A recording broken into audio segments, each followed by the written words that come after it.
Assalamualaikum warahmatullahi wabarakatuh. Kembali lagi di pembelajaran matematika. Kali ini pembelajaran ada di kelas 12. Kelas 12 yaitu ukuran pemusatan data. Yang akan dibahas kali ini adalah modus data. Apa sih modus data itu?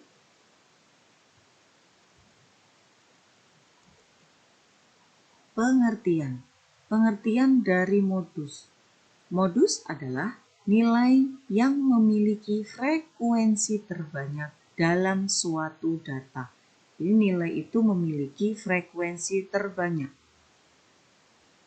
Pengertiannya, modus adalah nilai yang memiliki frekuensi terbanyak dalam suatu data.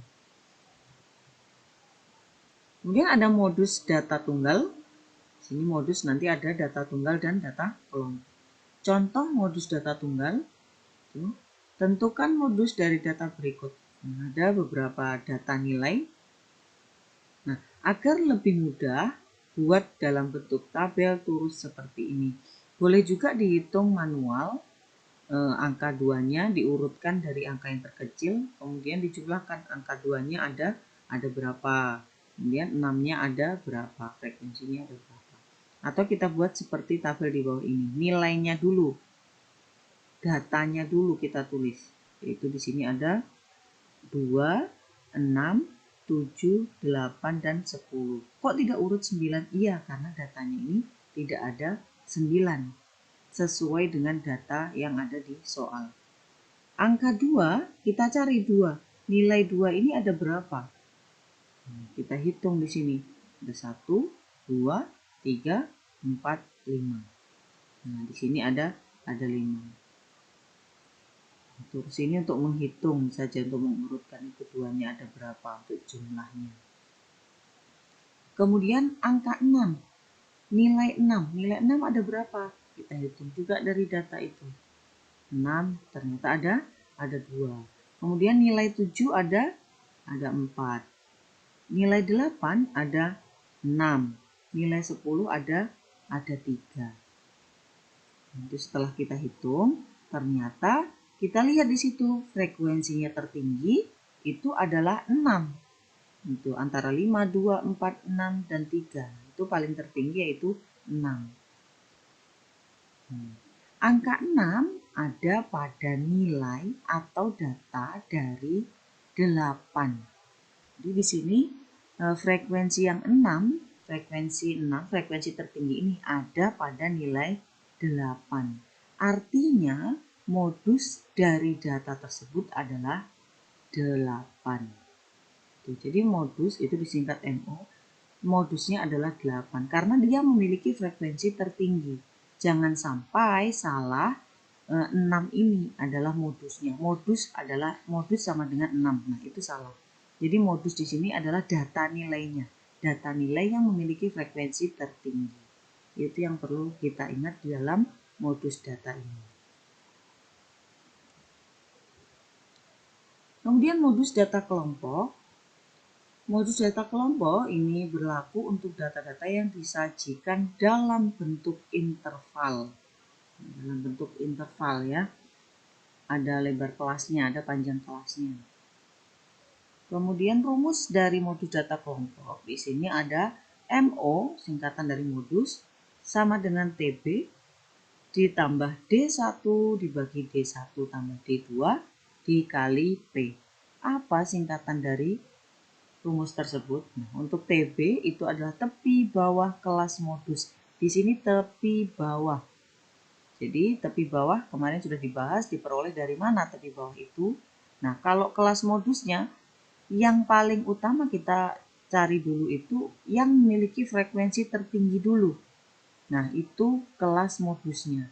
Jadi kelas modus itu kita peroleh dari data kelas yang memiliki frekuensi yang paling tertinggi, terbanyak. Nah, itu kita memperoleh kelas modusnya. Kemudian D1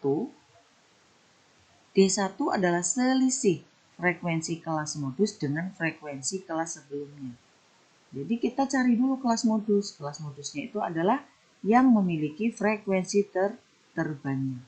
Itu yang perlu kita ingat.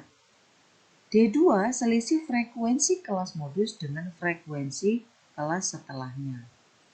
Dan P itu adalah panjang interval kelas. Modus data kelompok ini ada, Ibu kasih contoh, tentukan modus dari data berikut ini. Nah, data di bawah ini ada nilai dan frekuensi. Kita cari yang memiliki frekuensi tertinggi. Frekuensi terbanyak ini ada di kelas berapa? Nah, berarti ini ada 5 kelas. Frekuensi tertinggi yaitu 12. Nah, ini artinya kelas modusnya ada di kelas ketiga. Karena dia memiliki frekuensi terbanyak yaitu 12. Nah, ini adalah kelas modusnya. Jadi kelas modusnya ada di kelas ketiga. Setelah kita tahu kelas modusnya, maka kita bisa mengetahui berapa tepi bawahnya, D1-nya, D2-nya, juga panjang intervalnya.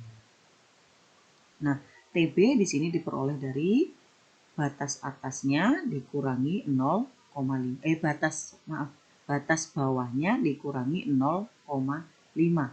Nah, ini tepi bawah ya. Tepi bawahnya 32 dikurangi 0,5 sama dengan 31,5. Jadi TB tepi bawah diperoleh dari batas bawah dikurangi 0,5. Kemudian D1 tadi selisih kelas modus dikurangi kelas sebelumnya. Jadi 12 dikurangi 8. Itu untuk D1. Kemudian D2 itu frekuensi dari kelas modus dikurangi kelas setelahnya. Jadi 12 ini kelasnya, kelas modusnya dikurangi setelahnya. Frekuensi setelahnya yaitu 10. Jadi 12 dikurangi 10 sama dengan 2.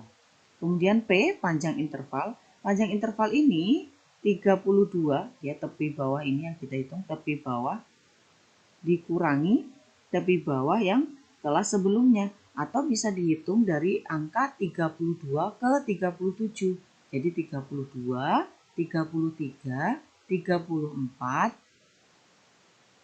35, 36, 37. Nah, itu panjangnya ada 6.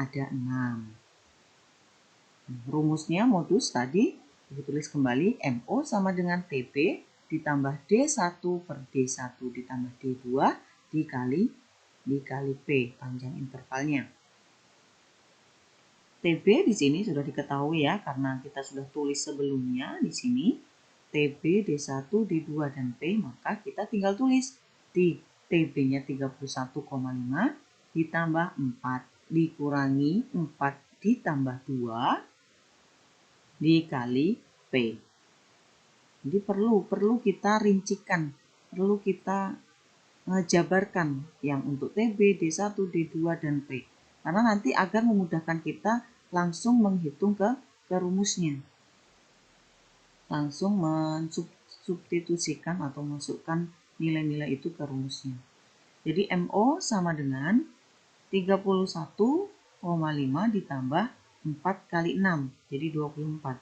24 dibagi 6.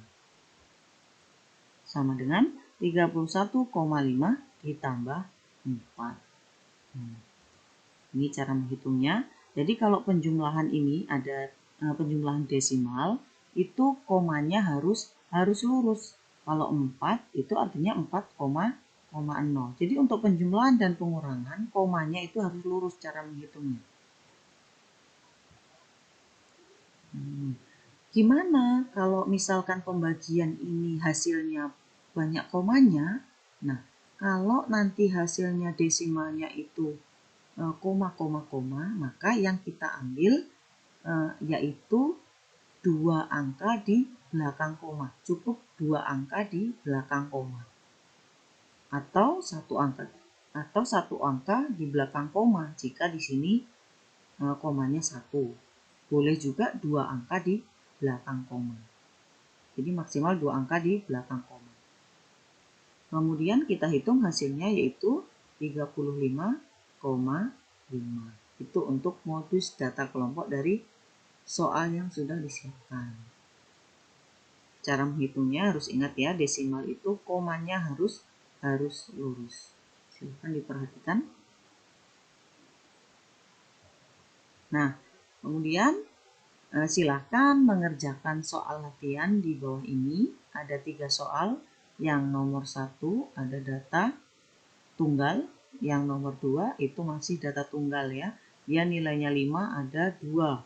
Nilai 6 ada 4. Jadi ada nilai dan frekuensi. Yang nomor 3 ini adalah data kelompok. Silahkan dikerjakan sesuai dengan contoh soal yang sudah dijelaskan sebelumnya.